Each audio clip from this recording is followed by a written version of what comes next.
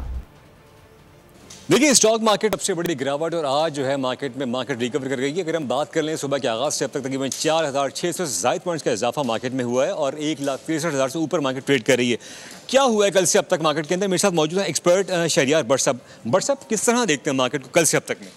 देखिए हमने देखा कि हिस्टोरिकल जो पाकिस्तान स्टॉक मार्केट में बोल रहा था लास्ट मंथ से स्टार्ट हुआ उसमें तकरीबन 16,000 से ज़्यादा पॉइंट का इजाफा हुआ, लेकिन गुज़िश्ता 6 सेशन मार्केट के लिए इतने अच्छे साबित नहीं हुए थे। मार्केट में अराउंड 8,000 से ज़्यादा पॉइंट की कमी हमने विटनेस की। उसकी मुतादिद वजूहत थी जिसमें हमने देखा कि अगर देखते हैं तो टेक्निकली करेक्शन भी आई 1,69,000 के पास मार्केट में और मार्केट ने 1,57,000 का लो भी टच किया। आने वाले दिनों में डेफिनेटली मार्केट में जो लिक्विडिटी आएगी मार्केट के बढ़ने के लिए शर्त यह है कि मुल्क में सियासी इस्तेकाम रहे और उसके साथ साथ IMF के एजेंडे के ऊपर काम जारी रहे। ठीक है बट साहब मेरे साथ मौजूद है जिनका कहना है कि इकोनॉमी को बढ़ाने के लिए इकोनॉमी की जो सिचुएशन है उसको ग्रो करना चाहिए और जो IMF की कंडीशंस हैं उसके अकॉर्डिंगली जो मूव होना चाहिए ताकि जो मार्केट भी बेहतर रहेगी और आइंदा आने वाले दिनों मार्केट जो है वो बेहतर परफॉर्म कफील आगाह करने के लिए आपका बहुत शुक्रिया। आगे बढ़ेंगे। वज़ीर आला पंजाब मरियम नवाज शरीफ की ज़ेर सदारत अहम इजलास हुआ। सूबे में सब्जियों खुसूसन टमाटर के नरखों में इजाफे पर शदीद तशवीश का इजहार किया गया है। वज़ीर आला ने सब्जियों की कीमतों में कमी और उनकी वाफिर मिकदार में दस्तयाबी यकीनी बनाने के लिए फौरी इक़दाम की हिदायत जारी कर दी है। इजलास में हिदायत की गई है कि हर दुकान पर नरखनामा नुमाया तौर पर आवेज़ा किया जाए और हर बाजार के दाखिली रास्ते पर भी रेट लिस्ट लगाई जाए। कराची पोर्ट को मुल्क से जोड़ने वाली मरकजी शाहराह टूट फूट का शिकार। सड़क पर जगह जगह गड्ढे पड़ चुके हैं, जिनके बायस बंदरगाह से माल ले जाने वाली हैवी ट्रैफिक और दीगर गाड़ियों को शदीद मुश्किलात का सामना है। मजीद क्या डिटेल्स हैं जान लेते हैं मोहम्मद काशान से। जी काशान। जी बिल्कुल, देखिए कराची पाकिस्तान का माशी हब है और पाकिस्तान को चलाने वाले कराची पोर्ट के अतराफ़ की जो शाहराह हैं वो शदीद खस्ता हाली का शिकार हैं। जी बिल्कुल, मैं इस टाइम पे आपको रिपोर्ट कर रहा हूँ ब्रिंशा बी अवारी रोड से। ये वो शाहराह है जो कराची पोर्ट से होते हुए एमएजना रोड को लिंक करता है, लेकिन इसकी सूरत हाल कुछ ऐसी है। कैमरामैन नज़ाकत अली से पहले गुजारिश करूँगा कि वो आपको ये मनाजिर दिखाए कि सीवरेज का गंदा पानी शाहराह पर मौजूद है। गड्ढे पड़ चुके हैं, खड्डे पड़ चुके हैं, जिनमें पानी मुकम्मल तौर पर भर चुका है। यहाँ से गाड़ियाँ जा रही हैं, उनको शदीद मुश्किलात का सामना करना पड़ रहा है। जो यहाँ के रिहायशी हैं, कारोबारी अफराद हैं, उनसे बात करेंगे। अस्सलाम वालेकुम। वालेकुम सलाम।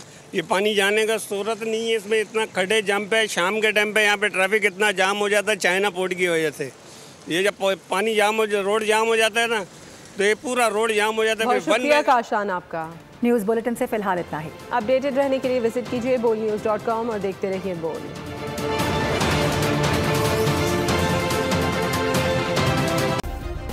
सब्सक्राइब करें और बेल दबाएं ताकि कोई खबर रह न जाए।